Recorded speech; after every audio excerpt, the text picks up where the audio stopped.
Sunday মানেই lunch থালিটা একটু তো স্পেশাল হতেই হবে, কারণ পরিবারের সবাই একসঙ্গে এক টেবিলে বসে সানডেতে লাঞ্চ করে। তাই আজকে বানিয়েছিলাম সাদা ভাত, সঙ্গে নুন, লেবু, লঙ্কা, স্যালাড দিয়ে দিলাম।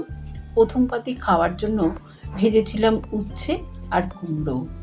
এটা কিন্তু প্রথম পাতে খাওয়ার জন্য খুবই ভালো একটা রেসিপি। কর্তামশাই আজকে খুব বড় একটা ইলিশ মাছ এনেছে। ইলিশ মাছের তেল ঝাল বানিয়েছি।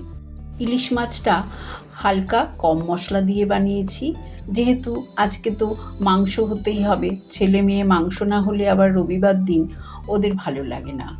তাই চিকেনটা আলু দিয়ে বেশ লাল লাল ঝোল বানিয়েছি। আমড়া দিয়ে মুসুর ডাল করেছি পাতলা করে, আর আমের চাটনি তো আমি করেই রাখি, শেষ পাতে খাওয়ার জন্য মাখা সন্দেশ দিলাম। লাঞ্চ থালি যদি পছন্দ হয় একটা কমেন্ট করো।